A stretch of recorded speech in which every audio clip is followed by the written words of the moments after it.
देवऋषि नारद को ब्रह्मा जी कह रहे हैं कि 6 सूत्र ऐसे हैं जिन सूत्र के बल पर सांसारिक जीव का मृत्यु लोक में फिर जन्म नहीं होता, वो भगवान के धाम में चले जाता, उसका पुनरपि जन्म नहीं है। जैसे जगत गुरु शंकराचार्य जी कहते हैं पुनरपि जननम पुनरपि मरणम, अर्थात इस प्रपंच से छूटने का जो सूत्र है, इस संसार सागर से मुक्त होने का, मोक्ष पाने का जो सूत्र है वो बड़ा विचित्र।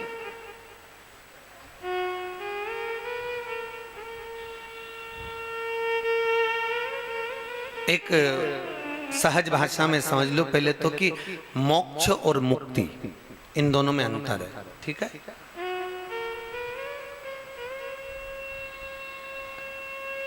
आज के जमाने में खोड़ लगी है कि हम थोड़ा सा दान कर लें, हम थोड़ा सा पुण्य कर लें, हम थोड़ा सा सत्कर्म कर लें, हम भगवान की कथा सुन लें तो हमें मुक्ति मिल जाएगी।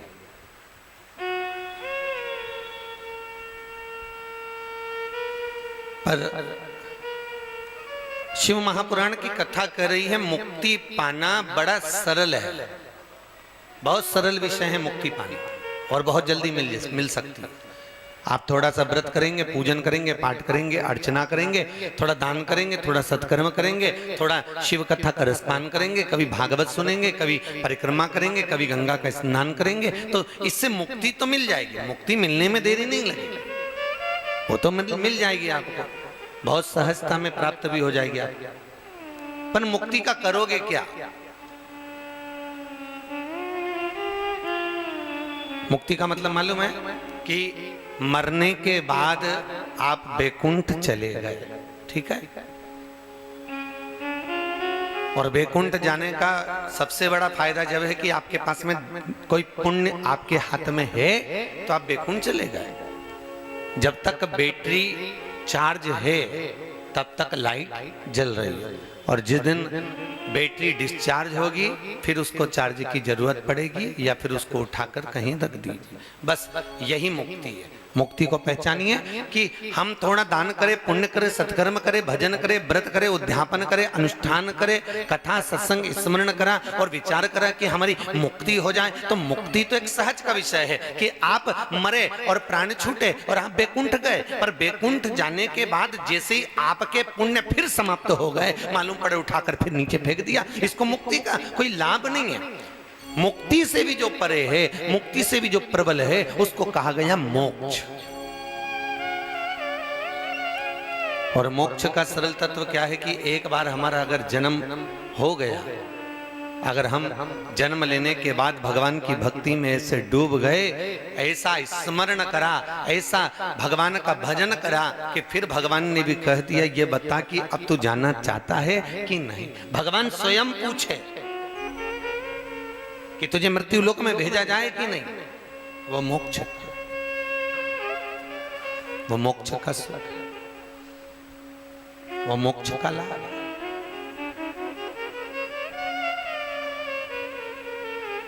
और नहीं तो वही बात आ गई, हम तेरी दुनिया में आकर खो गए, कर ना पाए हरि भजन और सो गए। हम मृत्यु लोक में आए और आकर फिर वही काम में, लोभ में, आसक्तियों में, वासना में, तृष्णा में पड़कर फिर वही प्रपंच में फंस गए, तो फिर लाभ क्या? मोक्ष तत्व को पहचानिए। 6 सूत्र नारद जी को ब्रह्मा जी ने बताए। वो 6 सूत्र में से अगर एक सूत्र भी, शिव महापुराण की कथा कहती है मात्र एक सूत्र भी हमारे जीवन में हमने अगर उतार लिया तो वो 6 सूत्र का एक सूत्र पाने पर भी हम भगवान के परम धाम को, मोक्ष पद की ओर जा सकते हैं। एक सूत्र, यदि एक सूत्र भी हम पा रहे हैं मात्र, और पहला सूत्र है देवऋषि नारद को ब्रह्मा जी कह रहे हैं कि यदि मृत्यु के समय पर, प्राण छूटते समय मनुष्य के मस्तक पर यदि त्रिपुंड लगा हुआ है तो वो जीव कभी फिर मृत्यु लोक में जन्म नहीं लेता, कभी जन्म नहीं लेता। पर हमने अक्सर देखा है, शायद आपने भी देखा होगा, अब आपके उधर क्षेत्र में होता है कि नहीं होता मालूम नहीं, पर हमने अक्सर देखा है जब व्यक्ति मर जाता है, प्राण छूट जाते हैं, जब उसको अर्थी पर बांध दिया जाता है और उसको जब भेजने की तैयारी होती है, तब उसका जब तैयारी श्रृंगार करा जाता है, तब लोग उसके माथे पर तिलक लगाते हैं, तब उसके माथे पर त्रिपुंड लगाते हैं।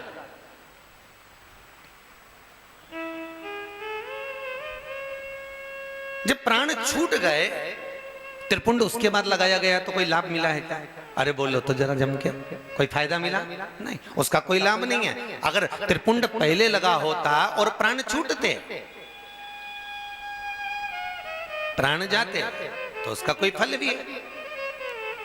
मरने के बाद की कौन सी गारंटी? मालूम पड़े जिंदा थे तो कभी लड्डू ना खिलाया, जिंदा थे तो कभी गुलाब जामुन ना खिलाई, जिंदा थे तो कभी गरम रोटी तक नहीं दी, जिंदा थे तो कभी उनको नमन ना करा, और मरने के बाद फोटो टांग कर नमन करो, मरने के बाद और कंडा जला के, गोबरी जलाकर उस पे आप धूप दो और सोचो कि उनको मिल जाए। तो ये बड़ी विचित्र बात,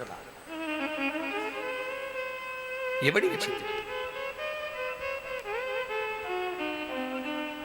उससे परिवार।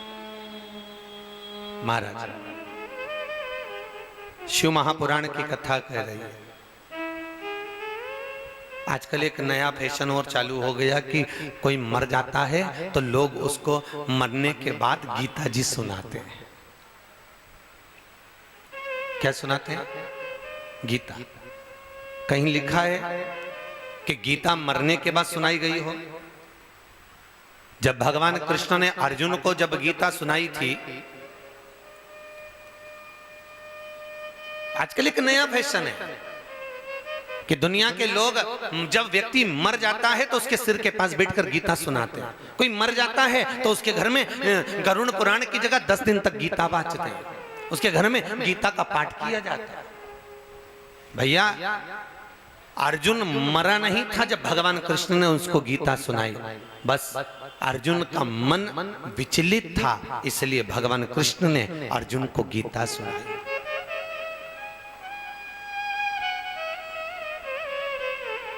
गीता मरे हुए व्यक्ति को सुनाने का शास्त्र विषय नहीं है, गीता मन की विचलितता को रोकने का विषय है।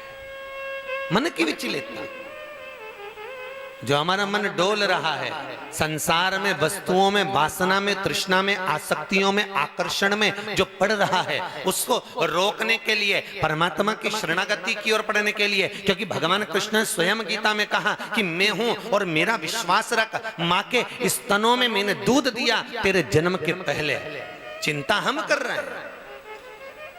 भगवान शिव कहते हैं कि जन्म मैंने दिया है, इसलिए माँ के स्तनों में दूध मैंने दिया कि तेरा भरण पोषण हो जाए, तेरा पेट भरा जाए। और मरने पर भी चिंता मत करना, तेरे परिवार वाले, तेरे कुटुंब वाले, तेरे नातेदार, रिश्तेदार, तेरे सगे संबंधी भी अगर तुझे अग्नि नहीं देंगे, तुझे लकड़ी नहीं देंगे, तुझे कफन नहीं देंगे, तो भगवान शिव की कथा कहती है और भगवान कृष्ण अर्जुन को गीता में उपदेश देकर कहते हैं कि जन्म मैंने दिया तो मृत्यु भी मैं ही दूंगा, अग्नि भी मैं देने आऊंगा। क्यों चिंता?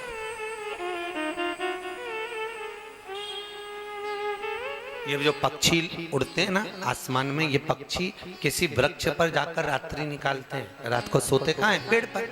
और पेड़ पर सोते हैं तो पक्षी कोई मोटी सी डाली पर तो बैठते नहीं, क्योंकि मोटी सी डाली उनके पंजे में पकड़ में नहीं आती।